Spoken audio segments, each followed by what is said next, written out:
சாரோனின் ரோஜாவான பூரண அழகும் உள்ள சாரோனின் ரோஜாவான பூரண அழகும் உள்ள. இந்த சாரோன் ரோஜா பூரண அழகு எப்படி கம்பைன் பண்ணி என்ன பண்ணாங்கன்னு தெரியல. சாரோனின் ரோஜாவே என் ஆத்துமனேஸ்வரே. பைபிளை மட்டும் படிக்கவே மாட்டோம், சும்மா வாய்க்கு வந்தத. சாரோனின் ரோஜா இவர் பரிபூரண அழகுள்ளவர். சாரோனின் ரோஜா இயேசு அல்ல, நிச்சயமாக அல்ல. ஏன்னா பைபிள் அப்படிதான் இருக்கு. நீங்க எந்த பைபிளை படிச்சு எந்த பாட்டு எழுதுனீங்கன்னு எனக்கு தெரியல. புதுசா ஒரு பாட்டு ரிலீஸ் ஆயிருக்கு. ஆனா எல்லாரும் என்ன கிளைம் பண்றாங்கன்னா, இவருன்னு இல்லை, பொதுவா இதே மாதிரி பாடல் பாடுகிற எல்லாரும் நாங்கெல்லாம் மற்ற பாடல்கள் மாதிரி வேதத்துக்கு வெளியிலேருந்து எடுக்கிறது இல்லை, வேதத்துலேருந்து மட்டும்தான் எடுப்போம் இப்படின்னு எல்லாரும் கிளைம் பண்ணுறாங்க. சரியா? அந்த வசனம் தான் ஞாபகம் இருக்கா? ஜான் ஜெபராஜ் கூட நான் அதுக்கு முன்னாடி போட்டேன், ஆனால் அந்த அளவு ரீச் ஆகலை. இப்போ ரீச் ஆனது காரணம் வசனம் அப்படின்னு கதை விட்டுக்கிட்டே இருக்காங்க. அது மாதிரி இதில் வர எல்லாருமே அந்த மாதிரி சொல்லக்கூடிய ஆட்கள் தான். ஆனால் இதில் பரிதாபத்துக்குரிய நிலைமை என்னென்னா, இதை சொல்லக்கூடிய இல்லை இதை பாடக்கூடிய ஒரு நபர் கூட உண்மையிலே அது பைபிளில் இருக்கான்னு பார்க்கவே இல்லை. வாங்க வீடியோக்குள்ள போய் பார்க்கலாம். வேதத்திற்கு எதிரான கிறிஸ்தவர்களை வறுத்து எடுக்க போறோம். வாங்க.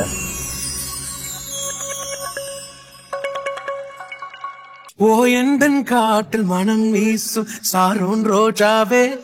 ஓ எந்தன் காட்டில் மனம் வீசும் சாரோன் ரோஜாவே, சாரோன் ரோஜாவே. யாரை மீன் பண்றாங்க? என் உள்ளான வாழ்க்கையில் பூக்கும் லீலி புஷ்பமே. என் உள்ளான வாழ்க்கையில் பூக்கும் லீலி புஷ்பமே. இந்த லீலி புஷ்பமே யாரை மீன் பண்றாங்க தெரியுமா தெரியாதா? ஆனா வேதத்துல உண்மையிலே சாரோன் ரோஜானா இயேசு கிறிஸ்துவா, இல்ல லீலி புஷ்பம்னா இயேசு கிறிஸ்துவா அப்படின்னு யாராவது வெரிஃபை பண்ணியிருக்காங்களா? மறையாமல் தோன்று என்னில் மலரும் நீதியின் சுடரே. அந்தி மாலை பொழுதில் என் மேல் வீசும் தென்றல் காற்றே. அந்தி மாலை பொழுதில் என் மேல் வீசும் தென்றல் காற்றே. என்னது? சரி, ஓகே, இதெல்லாம் நமக்கு தேவையா? அவங்க சினிமா மாதிரி பாட்டு பாடுறாங்க, தென்றல் காற்று, மலை சாரல், சரி ஓகே, இதெல்லாம் இஷ்யூ தான், சரி ஓகே. ஆனால் டைரக்டாக சாரோன் ரோஜா லீலி புஷ்பம் வேதத்தின் அடிப்படையில் சரியா? அது உண்மையிலே இயேசுவை தான் குறிக்குமா? ஒரு வசனம் இருக்குது தெரியுமா? தேவன் என்னப்படுவது எதுவோ அந்த இடத்துல அவன் வந்து நிற்பானா இல்லையா? அது எதுவாக இருந்தாலும் சரி, தேவன் இருக்க வேண்டிய நம்முடைய உள்ளத்தில் வேறு யார் இருந்தாலும் எது இருந்தாலும் அதுதான் அதை குறிக்குது. நம்புறீங்களா இல்லையா? அதே மாதிரி வெளிப்படையாக இப்படி தேவன்னு சொல்லி வேற எதையோ தேவனுக்கு ஒப்பிட்டு பாடுறாங்களே, அதுவும் அந்த லிஸ்ட்ல தானே சேரும். சரி, இந்த மாதிரி ஆட்கள் இப்படின்னா இந்த மாதிரி ஆட்கள் எப்படின்னு பாருங்க. சாரோனின் ரோஜாவான பூரண அழகும் உள்ள. சாரோனின் ரோஜாவான பூரண அழகும் உள்ள. இந்த சாரோன் ரோஜா பூரண அழகு எப்படி கம்பைன் பண்ணி என்ன பண்ணாங்கன்னு தெரியல. சாரோன் ரோஜாவும் ஏசு கிடையாது, பூரண அழகு எங்கேருந்து எடுக்கிறாங்கன்னு தெரியல. உங்களுக்கு யாராவது தெரிஞ்சதுன்னா கமெண்ட் பண்ணுங்க. சரியா? பூரண அழகுள்ளோர் அந்த பாட்டெலாம் நினைவுக்கு வருது. சரி, அதெல்லாம் அப்புறம் பார்ப்போம். இப்போ நம்ம சாரோன் ரோஜா லீலி புஷ்பத்துக்கு மட்டும் ஸ்டிக் ஆன் பண்ணுவோம். சரி, இந்த மாதிரி ஆட்கள் புதுசாக இப்போ வராங்க, அறியாமையில் பண்ணுறாங்க அப்படின்னா பெந்தெகோஸ்தே நபர் அவர் என்ன பண்ணுறாருன்னு பாருங்க. சாரோனின் ரோஜா பள்ளத்தாக்கின் லீலி. எங்க லீலி? பள்ளத்தாக்கு. நாம பள்ளத்தாக்குக்கு போனாலும் பயப்பட வேணாம், அங்கே நமக்கு லீலி புஷ்பமாய் அவர் நமக்காக இருப்பார். இவர் ஒரு படி மேலே போய் பிரசங்கத்துக்கே கொண்டு வந்துட்டாரு. பள்ளத்தாக்குக்கு போனாலும் பயப்பட வேணாம், அங்கே லீலி புஷ்பமாக இருப்பாங்க அப்படின்னு. யார்? இயேசு கிறிஸ்து. ஆனால் அந்த வசனம் அதை குறிக்கவே இல்லை, அதை மீன் பண்ணவும் இல்லை. பள்ளத்தாக்குன்னா வந்து இப்போ ரொம்ப கஷ்டமான சூழ்நிலை, அங்கே லீலி புஷ்பமாக இயேசு இருப்பாருன்னு மீன் பண்ணவே இல்லை. வீடியோ லாஸ்ட்டில் படிக்க தான் போகிறோம். உங்களுக்கு வேணா இப்பயே கூட அவசரம்னா படிச்சிருங்க. உன்னத பாட்டு 2வது அதிகாரத்தில் இருக்கு. சாரோனின் ரோஜாவே பள்ளத்தாக்கின் லீலியே உள்ளத்தின் நேசமே இயேசு என் பிரியமே. நா நா நா நா நா நா. இயேசு என் பிரியமே. புரியுதா? சாரோன் ரோஜா பள்ளத்தாக்கின் லிலின்னு யாரை கிளைம் பண்ணுறாங்கன்னா இயேசுவை தான் கிளைம் பண்ணுறாங்க. இவங்கெல்லாம் பெரிய பெரிய வேத பண்டிதர்கள், பெரிய பெரிய சபை, என்ன 100 கோடியா இதுக்கோ சபை கட்டி பெரும் கூட்டத்திரளான மக்களை வச்சிருக்கிற பெந்தகோஸ்தக்காரங்க.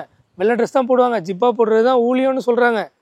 அவங்க அப்பா தாமஸ் ராஜையா ஊழியக்காரனுக்கு ஸ்பெஷல் ஆண்டவர் ட்ரெஸ்ஸை கொடுப்பாருன்னு சொல்கிறவர். சரி, பெந்தகோஸ்தே தான் அப்படின்னா செழிப்பு உபதேசிகள் எப்படின்னு பார்ப்போமா? அவங்களும் பைபிளை பேருக்கு கூட எடுக்கிறது இல்லை. ஷாரோனின் ரோஜாவே என் ஆத்துமனேஸ்வரே, பழுதற்ற ரத்தமே தேவாட்டு குட்டியே.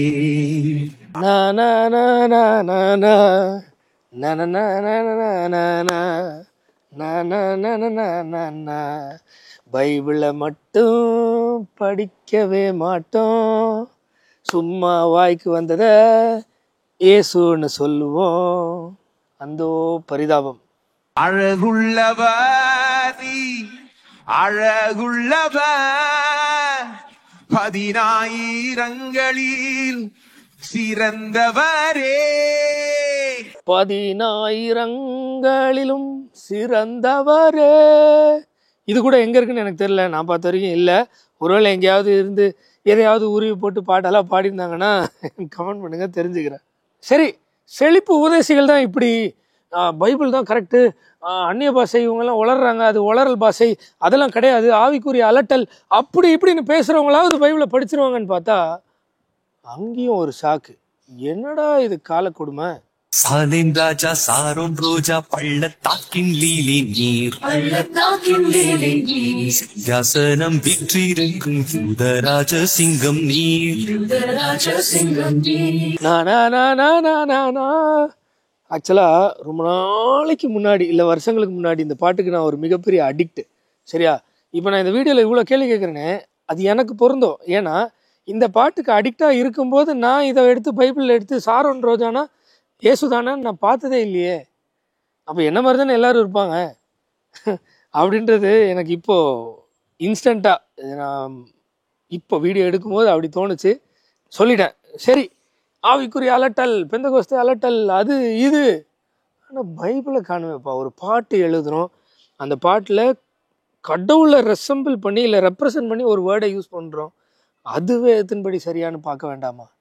சரி, இவங்க தான் இப்படின்னா நான் பைபிள்லேருந்து மட்டும்தான் பாட்டு எழுதுவேன், எல்லா பாடல் புஸ்தகத்துலேயும் ப்ராக்கெட்டில் அது இந்த வசனம், இது அந்த வசனம், இது சங்கீதம்னு சொல்லி சொல்லி தான் பாட்டு எழுதுவேன், பால் போட்டு போட்டு தான் விளையாடுவேன், நான் பயங்கரமாக டான்ஸ்லாம் பண்ண மாட்டேன், நான் ரொம்ப ஸ்டாண்டர்டான ஆள். இந்த பூமியில் ஒருத்தரையும் அப்பான்னு கூப்பிடாதீங்க அப்படின்னா என்ன ஃபாதர்ன்னு தான் எல்லாரும் அன்போடு கூப்பிடுவாங்க. அதுவும் அப்படிதான் இருக்கு பாருங்க. சாரோனின் ரோஜா இவர், பரிபூரண அழகுள்ளவர். சாரோனின் ரோஜா இயேசு அல்ல, நிச்சயமாக அல்ல. ஏன்னா பைபிள் அப்படிதான் இருக்கு. நீங்க எந்த பைபிளை படிச்சு எந்த பாட்டை எழுதுனீங்கன்னு எனக்கு தெரியல. சரி, இவங்கெல்லாம் இந்த மாதிரி புதுசா கெடுக்க வந்தவங்க, கிறிஸ்தவத்தையே கெடுத்துட்டாங்க. பெர்க்மன்ஸ் தான் இதை ஆரம்பிச்சு வச்சாரு அப்படின்னு ஒரு கூட்ட மக்கள் நம்புறாங்க இல்லையா? அவங்க என்ன கிளைம் பண்ணுவாங்கன்னா, சாரால் நவ்ரோஜி மாதிரி ஒரு பக்தியா ஒரு பாடல் தேவ சமூகத்துல இருந்து ஓ வாவ் அப்படின்னா சரி தட்டுவோமே, சாரால் நவ்ரோஜி கண்டிப்பா சாரோன் ராஜான்னு பாடியிருப்பாங்களேன்னு தட்டுனா வருது சாரோனின் ரோஜா இவர், பள்ளத்தாக்கின் லீலி புஷ்பம். இது இன்னும் கொஞ்சம் இழுவையா இருக்கு, அவ்வளவுதான். சாரோனின் ரோஜா இவர், அது கொஞ்சம் ஸ்பீடா இருக்கு, எந்த வித்தியாசமும் இல்லை. அதுவும் பைபிள் இல்லை, இதுவும் பைபிள் இல்லை. இந்த பதிவு உண்மையிலே சொல்கிறேன், சிந்திக்கிறதுக்கு தான்.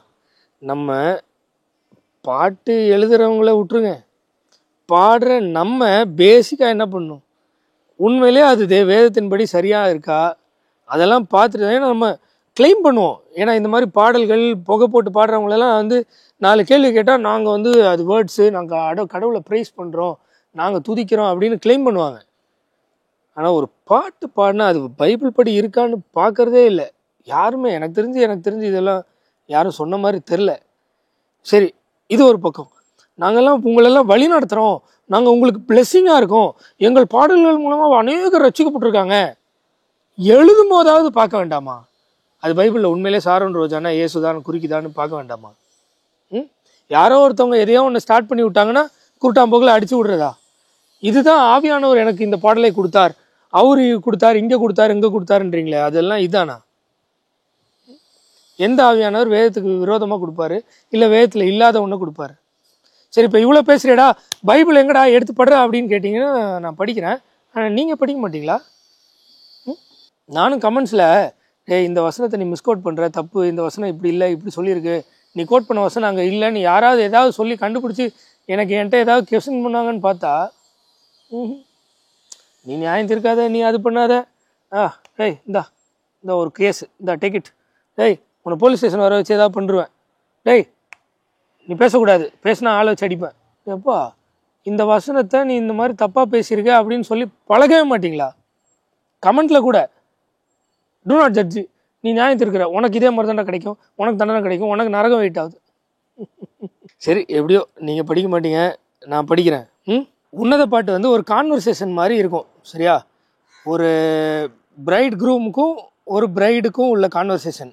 பிரைட் க்ரூம்னா மணமகன் மணமகள், இந்த 2 பேருக்குள்ள ஒரு கான்வர்சேஷன் மாதிரி போயிட்டே இருக்கும்னு வைங்களேன். ஒரு மேல் ஃபீமேல் அப்படி தான் வரும், சரியா? 1ஆவது அதிகாரத்தில் 16வது வசனம் பாருங்கள். 15 ஒரு மேல் ஃபீமேலை பார்த்து சொல்கிறாரு, என் பிரியமே நீ ரூபவதி, உன் கண்கள் புறா கண்கள்.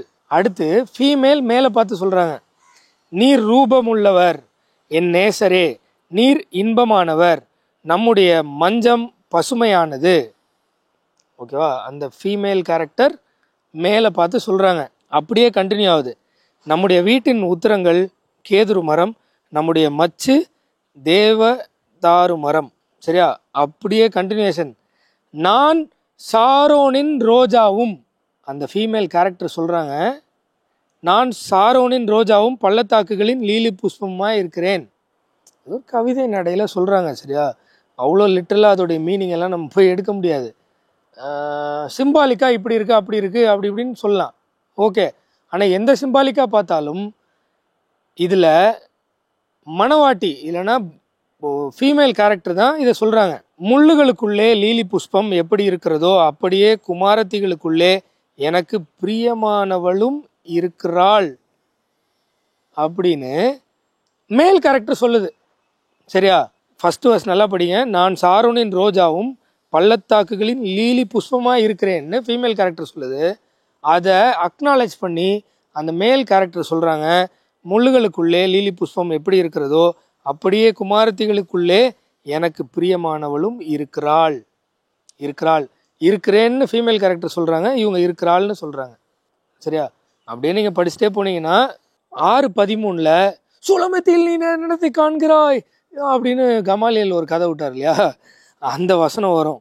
திரும்பி வா சூலமித்தியே, நாங்கள் உன்னை பார்க்கும்படிக்கு திரும்பி வா. சூலமித்தியில் நீங்கள் என்னத்தை பார்க்கிறீர்கள், அவள் 2 சேனையின் கூட்டத்துக்கு சமமானவள் அப்படின்னு வரும், சரியா? அப்படியே நீங்கள் ஓரளவுக்கு பார்த்தீங்கன்னா சாலமன் பிரைட் குரூமாகவும் இந்த சூலமித்தி விமன் இருக்காங்க இல்லையா, அவங்க பிரைடாகவும் இருக்கும். இப்படியே நீங்கள் சிம்பாலிக்காக எடுத்தால் கூட, நான் கம்பேர் பண்ண சொல்லலை, ஒருவேளை நீங்கள் கம்பேர் பண்ணுறதா இருந்தால் கூட அது நான் சொல்லலை இருந்தாலும் சொல்கிறேன், ஹைப்பத்தட்டிக்கலி இல்லைன்னா ஒரு பேச்சுக்கு நான் சாரோனின் ரோஜாவும் பள்ளத்தாக்குகளின் லீலி புஷ்பமாக இருக்கிறேன்னா அது பிரைடை தான் குறிக்கிறது, மணப்பெண்ணை இல்லைன்னா அந்த சூலமெத்தி பெண்ணை தான் குறிக்கிறது, இயேசு கிறிஸ்துவை குறிக்கவில்லை. இதுக்குள்ள பள்ளத்தாக்கின் லீலினா நம்ம பள்ளத்தாக்கு சூழ்நிலையில் இருந்தாலும் லீலி புஷ்பமாக அவர் வருவாருன்னு ஒரு கதையை விட்டு ஒரு பிரசங்கத்தை போட்டு 4 பாட்டை போட்டு நான் கடவுளுக்காக பிரியமாக இருக்கிறேன்னு நம்பிட்டு இருந்தீங்கன்னா, நாளைக்கு இல்லைன்னா இன்னைக்கு இல்லை இந்த செகண்ட் ஆண்டவர் வந்தார், இல்லைனா நம்ம மரணத்துக்கு பின்பாக ஒரு நாள் ஆண்டவர் வரும்போது நம்ம போய் ஃபேஸ் பண்ணி ரொம்ப கஷ்டமாயிடும். பார்த்துக்கோங்க, உங்கள் விருப்பம். பாய்.